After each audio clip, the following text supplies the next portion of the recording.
আপনি যে মুহূর্তে আমার ভিডিওটা দেখছেন সেই সময় আপনি হয়তো একটা জ্যাকেট পরে আছেন, আপনার পরনে একটা টি শার্ট আছে, অথবা আপনি একটা ট্রাউজার পরে, অথবা আপনি একটা লুঙ্গি পরে আমার ভিডিওটা শুনছেন। একবারও কি ভেবে দেখেছেন আমাদের পূর্বপুরুষেরা কী পরতেন? আচ্ছা, তারা তো নিশ্চয়ই কাপড় পরতেন, কিন্তু কী ধরনের কাপড় পরতেন, কী পরতেন? নিশ্চয়ই কৌতূহল যাচ্ছে।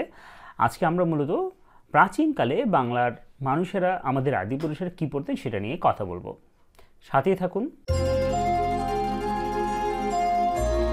বাঙালিদের আদি পোশাক বলতে, বাঙালিদের প্রাচীনকালের পোশাক আশাক বলতে আমাদের মাথার ভিতরে প্রথমে যে শব্দটা মাথায় আসে সেটা হচ্ছে মসলিন। মসলিন সম্পর্কে অনেক বিখ্যাত মানুষ অনেক বিখ্যাত কথা বলেছেন। বিখ্যাত রোমান ইতিহাসবিদ প্লিনি উল্লেখ করেছেন যে প্রাচীন রোমান নারীরা তারা বিলাসিতা করার জন্য বাংলা থেকে মসলিন কাপড় নিয়ে যেত। এমনকি আমরা আরও জানতে পারছি যে প্রাচীন মিশরীয়রা পর্যন্ত আমাদের মসলিনের খরিদ্দার ছিলেন, কারণ তারা মমিকরণের জন্য এই মসলিন ব্যবহার করতেন। কিন্তু এখন যে কথাটা বলবো নিশ্চয়ই আপনারা সেটাতে হতাশ হবেন, কারণ আমি যে কাপড়গুলোর কথা বললাম এগুলো সাধারণ মানুষরা ব্যবহার করতো না। সব ব্যতিক্রম যারা খুব উন্নত মানুষ, যারা অনেক টাকা পয়সা ছিল, তারাই মূলত এগুলোর ব্যবহারকারী ছিলেন। এই সাথে আপনাদের অবশ্য বলে রাখতে চাই যে বাংলার মসলিনের পাশাপাশি সুতি কাপড়ের একটা ব্যাপক চাহিদা ছিল সারা পৃথিবীতে, এবং যারা উচ্চবর্ণের মানুষ ছিল তাদের কাছে। কিন্তু কথা হচ্ছে, উচ্চবর্ণের মানুষরা তো মসলিন পরতো কিংবা সুতি কাপড়, সাধারণ মানুষেরা মানে আপনার আমার মতো সাধারণ মানুষরা আসলে কী পরতো, তারা কী কাপড় ব্যবহার করতো সেটা নিয়ে কথা বলি। আপনারা যদি বাংলার ইতিহাস সম্পর্কে মোটামুটি ধারণা রাখেন, আপনি যদি বাংলার শিল্পকলা নিয়েও ধারণা রাখেন, অথবা বাংলাদেশের কোনো মিউজিয়াম ভিজিট করে থাকেন, তাহলে আপনি দেখবেন বাংলাদেশের যে টেরাকোটাগুলো আছে, এই টেরাকোটাগুলো দেখলে আপনি বুঝবেন যে বাংলার যে আদিপুরুষ, আদি মানুষ যারা, তারা মূলত নিম্নাঙ্গে কাপড় পরতেন।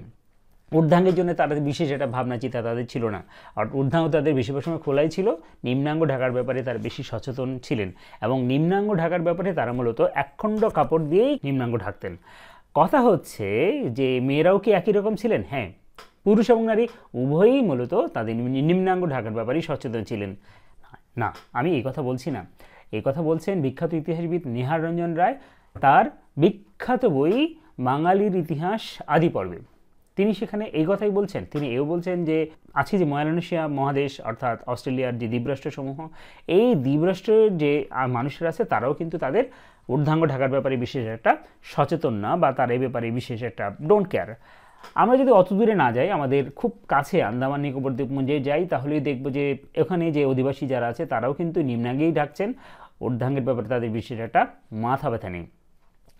এইখানে আরেকটা বিষয় আপনাদেরকে বলে রাখি যে আজকে আমাদের মেয়েরা যেমন শাড়ি পরছে, প্রাচীনকালেই হয়তো তারা শাড়ি কাপড় পরতেন, কিন্তু তারা ব্লাউজ কিংবা পেরিকোট পরতেন না, তাদের সেই সামর্থ্য সক্ষমতা ছিল না, কারণ এগুলো সেলাইয়ের ব্যাপার ছিল।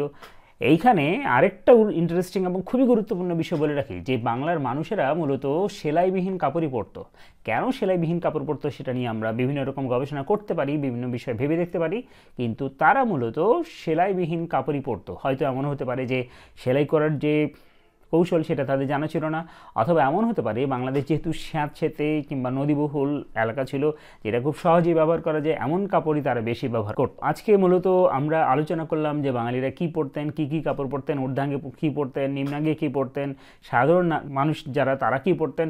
হ্যাঁ, এইখানে আরেকটা জিনিস, সেটা হচ্ছে যে উচ্চবর্ণের যারা মানুষ তারা কিন্তু সবসময় ব্যতিক্রম, অতীতেও ছিল, আজকেও আছে, ভবিষ্যতেও থাকবে, তাদের ব্যাপারে কোনো সাদামাটা কথা চলবে না। অতএব বন্ধুরা, আমরা আজকে এই পর্যন্তই শেষ করছি। আমার ভিডিওটি যদি ভালো লাগে তাহলে একটা লাইক করে দিন, কমেন্ট বক্স খোলা থাকলেও কমেন্ট করুন, ভালো লাগলে শেয়ার করুন, আর এই ধরনের ভিডিও পেতে চাইলে আমার চ্যানেলটি সাবস্ক্রাইব করে দিন।